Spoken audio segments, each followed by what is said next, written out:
আজানের সময় পেশাব পায়খানা করা যাবে কিনা? আমাদের এলাকায় বলে কাক বেশি ডাকলে নাকি মানুষ মারা যায়। একথা কতটুকু সত্য? মেয়েরা যদি বাসায় গেঞ্জি পরে নামাজ পড়ে তার নামাজ হবে কিনা? জন্ম নিয়ন্ত্রণ জায়েজ আছে কিনা? সঠিক নিয়ম বললে উপকৃত হব। হাতে তালি দেওয়া ইসলামে জায়েজ আছে কিনা? মেহেদি পরা অবস্থায় ওযু হবে কিনা? প্রত্যেক নামাজে সূরা ফাতিহার সাথে সূরাতুল ইখলাস পড়ি, তাহলে কি আমার নামাজ হবে? আমার বিয়েতে কাবিন রসুল হিসাবে যে স্বর্ণ দেওয়া হয়েছিল তা আমাকে আর দেয়নি আমার শাশুড়ি, এটা কি ঠিক হয়েছে সম্পর্কে বলবেন। আমার 25 বছর বাচ্চা হচ্ছে না, আমি কি টেস্ট টিউব বেবি নিতে পারবো? 4 রাকাত সুন্নাত নামাজে প্রত্যেক রাকাতে সূরা ফাতিহার পর কি সূরা মিলাতে হবে? এর মধ্যে যে সমস্ত প্রশ্ন আমাদের সামনে চলে এসেছে তার মধ্যে থেকে প্রথম যে প্রশ্নটি আমি দেখতে পাচ্ছি তা হলো শারমিন আক্তার অমি, আপনি লিখেছেন মেয়েরা যদি বাসায় গেঞ্জি পরে নামাজ পড়ে তার নামাজ হবে কিনা? গেঞ্জি পড়লেন না কি পড়লেন সেটা ইস্যু না, ইস্যু হলো যে পর্দা নামাজের যে সতর, সে সতরটা ঢাকা হলো কিনা। মাথা থেকে পা পর্যন্ত আপনাকে ঢাকতে হবে। ভেতরে গেঞ্জি পড়লেন কিন্তু উপরে আপনি মোটা কাপড় দিয়ে ঢেকে নিলেন, বাস, তাহলে আপনার নামাজ হয়ে যাবে। ভেতরে কি আছে সেটা ইস্যু না, ইস্যু হলো যে আপনার নামাজের জন্য মুখমণ্ডল এবং যে হাতের কবজি ছাড়া পুরো শরীরটা ঢেকে ফেলতে হবে চুল সহ,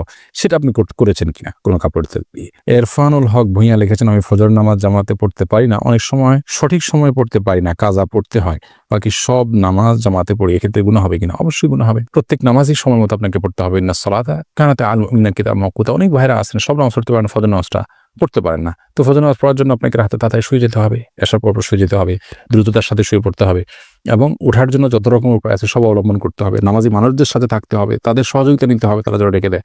আপনি নানাবিধ চেষ্টা করলে অবশ্যই আপনার নামাজের অভ্যাস তৈরি হবে ইনশাআল্লাহ তাআলা। অন্তর ইসলাম আপনি লিখেছেন প্রত্যেক নামাজে সূরা ফাতিহার সাথে সূরাতুল ইখলাস পড়ি, তাহলে কি আমার নামাজ হবে? সূরাতুল ফাতিহার সাথে আপনি বিভিন্ন সূরা পড়বেন, একটা নির্দিষ্ট সূরাকে আপনি কেন ফিক্স করে নেবেন? কোন সাহাবী অবশ্য অন্যান্য সূরা মিলাতেন সূরা ফাতিহার সাথে, পাশাপাশি সূরা ইখলাসও পড়তেন। সেই সাহাবীকে নবী সাল্লাল্লাহু আলাইহি ওয়াসাল্লাম জিজ্ঞেস করছেন কেন পড়েন? তারা বলেছেন যে সূরা ইখলাসে আল্লাহর গুণগান এর কথা বলা আছে, শুধুমাত্র আল্লাহর কথাই এই সূরাতে বলা হয়েছে, সেজন্য তারা এটাকে ভালোবাসেন। তো নবী সাল্লাল্লাহু আলাইহি ওয়াসাল্লাম সেটাকে অনুমোদন করেছেন তাদের জন্য। বাট এমনিতে শুধুমাত্র ছোট্ট সূরা সংক্ষেপ, সেই জন্য আপনি শুধু সূরা ফাতিহাই ফিক্স করে ফেলেছেন, এরকম হলে সেটা মাকরুহ হবে।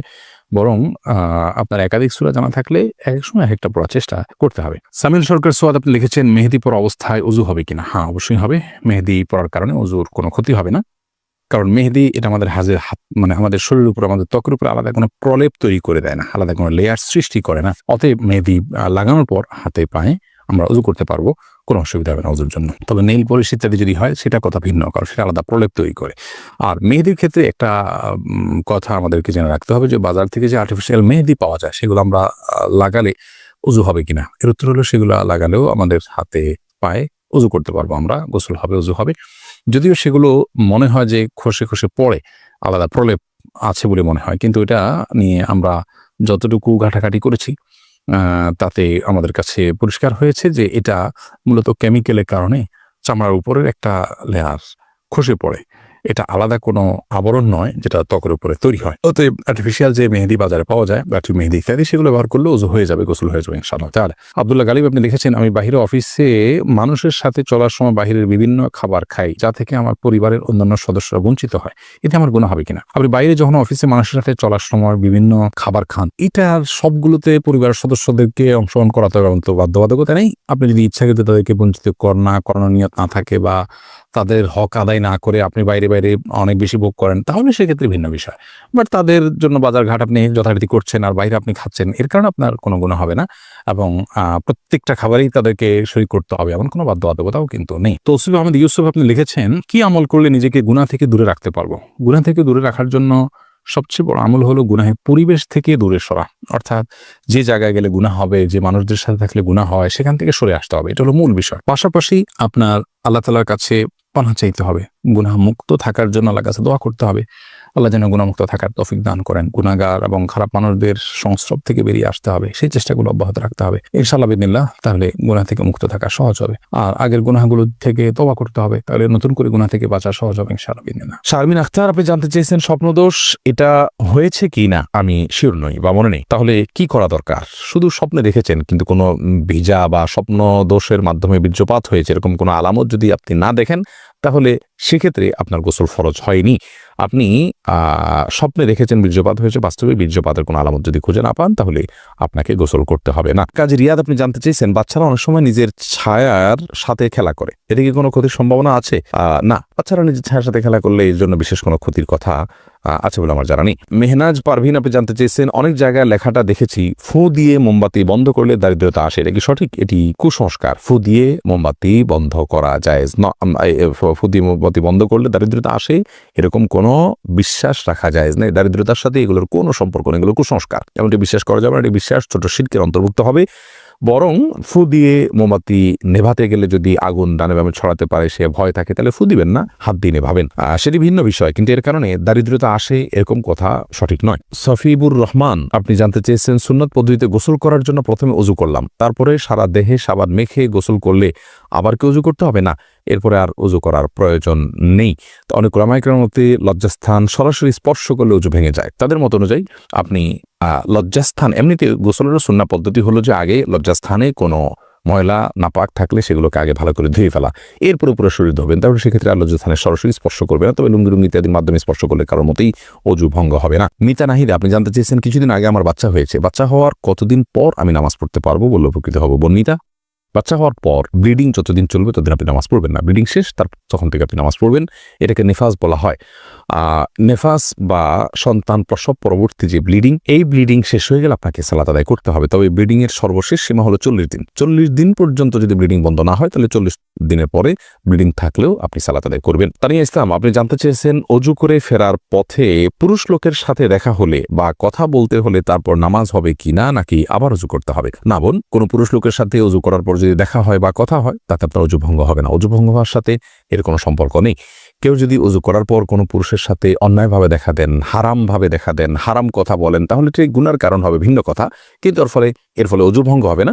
অজু ভঙ্গ হওয়ার সাথে অজু ভঙ্গকারী বিষয়গুলোর সম্পর্ক, যেমন অপবিত্র কোনো কিছু শরীর থেকে বের হলো কিনা, ঘুমালেন কিনা, অজুভঙ্গের কোনো কারণ পাওয়া গেল কিনা, এর সাথে হলো অজুভঙ্গের সম্পর্ক। সোহেল রানা সুজন আপনি জানতে চেয়েছেন, বাতের ব্যথার জন্য এক জাতীয় পাথরের মতো দেখতে এক প্রকার বস্তু লাগানো ব্রেসলেট যা হাতে ব্যবহার করা হয় আবার পায়ে কালো রাবারের মতো ব্যবহার করা হয়, সম্পর্কে হুকুম কি? ভাই সোহেল, এই জাতীয় ব্রেসলেটের কোনো বৈজ্ঞানিক কোনো ব্যাখ্যা আছে কিনা যে এটি মানুষের শরীরে বাতের ব্যথাকে দূর করে? যদি থাকে তাহলে এটি ব্যবহার করা যেতে পারে, এবং যদি বৈজ্ঞানিক কোনো ব্যাখ্যা না থাকে, এর যৌক্তিক কোনো লজিক্যাল কোনো কারণ না থাকে, নিছক এটি একটা ধারণা মানুষের থাকে, তাহলে সেক্ষেত্রে এটি ব্যবহার করা জায়েজ হবে না। আলমগীর হোসেন আপনি জানতে চেয়েছেন, স্মৃতিশক্তি বৃদ্ধির জন্য কি কি আমল করতে পারে? স্মৃতিশক্তি বৃদ্ধির জন্য একটি বিশেষ আমলের কথা একটি হাদিসে পাওয়া যায়, বিশেষ সূরা, বিশেষ সংখ্যক বার রাতে 2 রাকাত নামাজ পড়ে। সেই হাদিসটি সনদকে মুহাদ্দিসিন ইকরাম জয়ীব বলেছেন। স্মৃতিশক্তি বৃদ্ধির জন্য গুনাহ থেকে বেঁচে থাকা আর স্বাভাবিকভাবে আল্লাহর রাব্বুল কাছে দোয়া করা, এই দুটি বিষয় বিশেষভাবে উল্লেখযোগ্য। আর নির্দিষ্ট করে বিশুদ্ধ হাদিসে স্মৃতিশক্তি বৃদ্ধির জন্য কোনো আমলের কথা বলা হয়েছে বলে আমাদের জানা নেই। তমা আহমেদ জানতে চেয়েছেন, আজান দেওয়ার সাথে সাথে নামাজ পড়া যাবে নাকি আজান শেষে পড়তে হবে?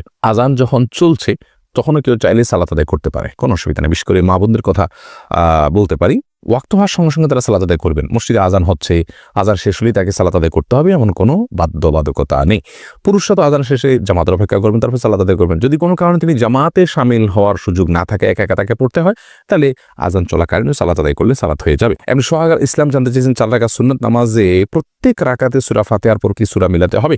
সুন্নত নামাজ হলে প্রত্যেক রাকাতে মিলাবেন। আরফিন আহমেদ সাগর আপনি জানতে চেয়েছেন, চিংড়ি মাছ খাওয়া জায়েজ হবে কিনা? জি, চিংড়ি মাছ খাওয়া জায়েজ আছে। এটাকে একসময় আমরা মাকরুহ বলতেন, এখন কেউই এটাকে আর মাকরুহ বলেন না, কারণ এটিও এক প্রকারের মাছ, যার কারণে এটি সম্পূর্ণ জায়েজ এবং হালাল। মারুফ হাসান লিখেছেন, হাতে তালি দেওয়া ইসলামে জায়েজ আছে কিনা? দেখুন, আনন্দ প্রকাশের জন্য আমরা অনেকে হাতে তালি দিয়ে থাকি। হাতে তালি দেওয়া এটা ইসলামের শরিয়ার দৃষ্টিকোণ থেকে প্রশংসনীয় কোনো কাজ নয়। তবে মেয়েরা ইমামের সাথে যখন জামাতে সালাত আদায় করবেন, পেছন থেকে লোকমা দেওয়ার জন্য তারা এইভাবে হাতের পিঠ এবং অন্য হাতের তালুতে আঘাত করে তারা ইমামকে সতর্ক করবে, এটি হাদিস দ্বারা প্রমাণিত।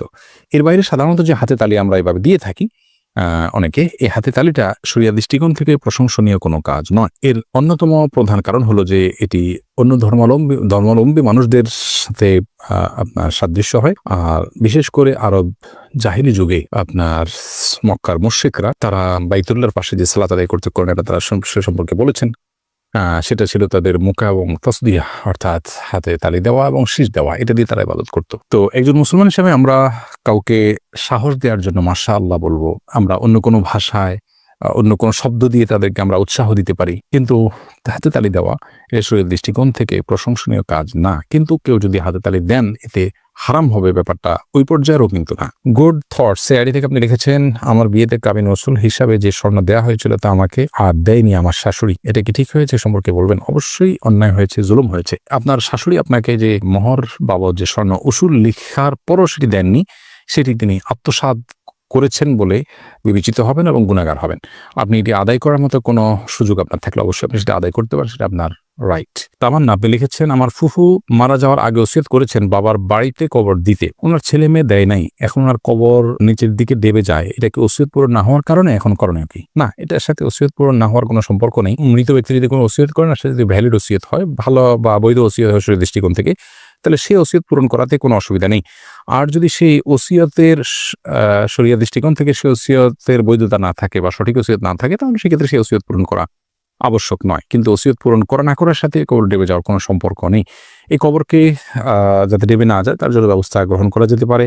আর যদি এটা কবর ভেঙে নদী ইত্যাদিতে বিলীন হয়ে যাওয়ার আশঙ্কা থাকে, সেগুলো এটাকে স্থানান্তর করে কোনো কবরস্থানে নিয়ে দাফন করতে হবে। এরপরে ইসা রুহুল্লাহ আইডি থেকে আপনি লিখেছেন, আমার বয়স এখন 24, আমি মনে করি গুনাহ থেকে বেঁচে থাকার জন্য আমার এখন বিয়ে করা জরুরি, কিন্তু আর্থিক সঙ্গতি বা বাবা মায়ের আগ্রহ নেই, এখন আমার করণীয় কি?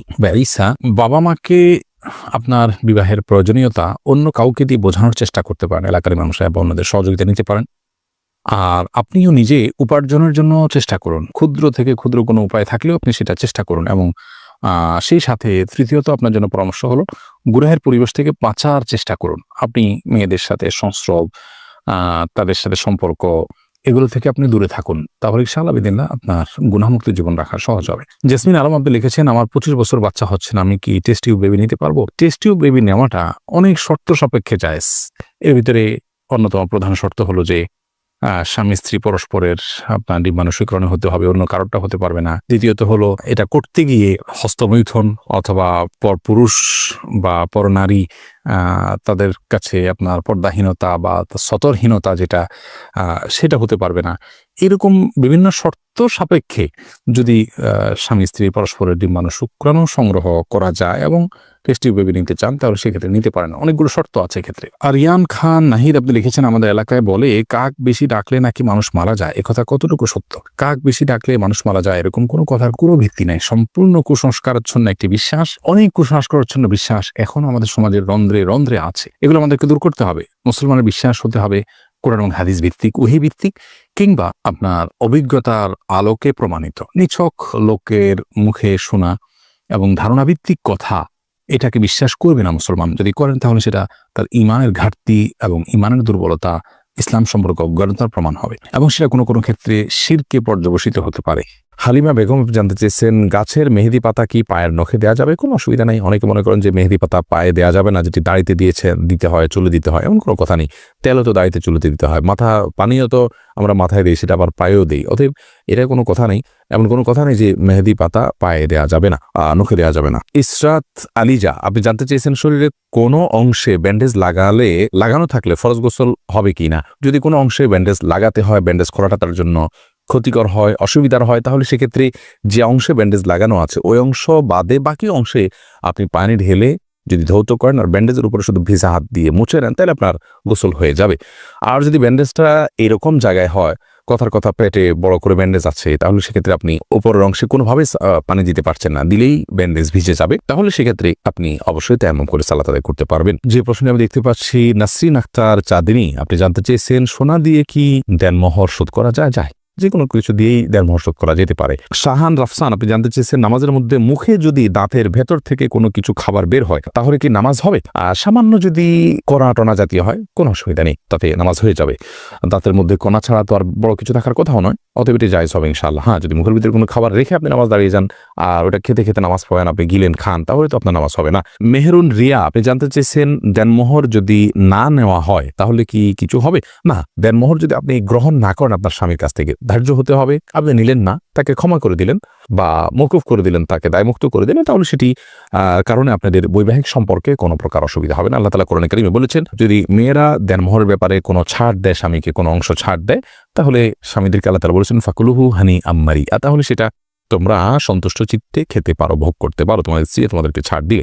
এমনি মাহবুর রহমান জানতেছেন, একামতের সময় মুসল্লিরা কখন দাঁড়াতে হবে? একামতের সময় মুসল্লিদের নির্দিষ্ট কোনো বাধ্য করে দেওয়া হয়নি যে এই সময় দাঁড়াতে হবে। আমরা অনেকে মনে করি যে কাদ কামাতিস সালাহ বললে তখন দাঁড়াতে হবে, অথবা হাইয়া আলাস সালাহ হায়াল ফালাহ বললে তখন দাঁড়াতে হবে, এরকম কোনো কিছু কিন্তু আবশ্যক নয়। আমাদের শুরুতে বা মাঝে যে কোনো পর্যায়ে মুসল্লি দাঁড়াতে পারবেন। মোহাম্মদ আবু জাহেদ আপনি জানতে চেয়েছেন জন্ম নিয়ন্ত্রণ জায়েজ আছে কিনা, সঠিক নিয়ম বললে উপকৃত হব। জন্ম নিয়ন্ত্রণ করা ইসলামের দৃষ্টিকোণ থেকে জায়েজ রয়েছে দুটি শর্ত সাপেক্ষে। প্রথম শর্ত হলো সন্তান জন্ম নিলে সে কি খাবে বা তাকে আমি কি খাওয়াবো, এই মুহূর্তে আমার উপার্জন নেই, অথবা এই মুহূর্তে তার জন্ম হলে আমি অর্থ কষ্টে ভুগবো, এরকম শঙ্কা থেকে জন্ম নিয়ন্ত্রণ করা জায়েজ নাই। কারণ আল্লাহ রাব্বুল আলামিন কোরআনে কারিমে বলেছেন লা তাকতুলু আওলাদাকুম খাশিয়াতা ইমলাক নাহনু নারযুকুহুম ওয়া ইয়াকুম, তোমরা তোমাদের সন্তানদেরকে কি খাওয়াবে এই চিন্তা থেকে হত্যা করে ফেলো না, কারণ আমি তাদেরকে এবং তোমাদেরকে উভয়কে রিজিক দান করব।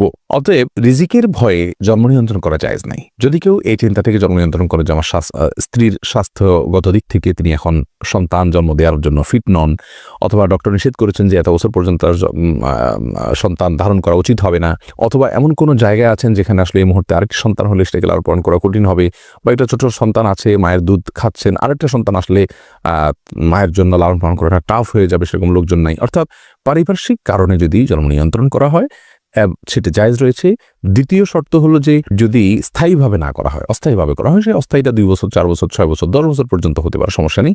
যে অস্থায়ীভাবে জন্ম নিয়ন্ত্রণ যদি করা হয় এবং রিজিকের ভয় ছাড়া অন্য কোনো কারণে জন্ম নিয়ন্ত্রণ করা হয় তাহলে সেটি জায়েজ রয়েছে। ওসমান গনি আপনি জানতে চাইছেন আজানের সময় পেশাব পায়খানা করা যাবে কিনা। যাবে, কোনো অসুবিধা নেই। আজান হলে ওই সময় পেশাব পায়খানা করা যাবে না বা দুনিয়াবে নির্দিষ্ট কোনো কাজ করা যাবে না, এরকম কোনো কথা কোরআন হাদিসে কোথাও বলা হয়নি। তবে হ্যাঁ, আজান সময় অবশ্যই আপনি আজানের জবাব দেওয়া উত্তম এবং ভালো। যদি পারেন মুখে জবাব দিবেন, আর না দিলেও কোনো গুনাহ হবে না। অর্থাৎ মুয়াজ্জিন যা বলছেন সাথে সাথে তা বলছেন, আপনি এর পাশাপাশি অন্য কোনো কাজ করছেন। তবে হ্যাঁ, আপনি টয়লেটে যদি থাকেন সেখানে তো আপনি আল্লাহর নাম নিতে পারবেন না, মানে উচিত হবে না, যার কারণে আজানের জবাব আপনি সেখানে দিবেন না। অর্থাৎ এক কথায় আজানের সময় টয়লেটে কেউ থাকলে টয়লেটে থাকতে পারেন, পেশাব পায়খানা করতে পারেন বা অন্য যে কোনো কাজ করতে পারেন, কোনো প্রকার নিষিদ্ধ নয়। এমন কোনো কাজ যদি করেন যেখানে থেকে আজানের মুখে জবাব দিতে পারছেন তাহলে জবাব দিবেন, সেটি সওয়াবের কাজ, আর না পারলে দিবেন না।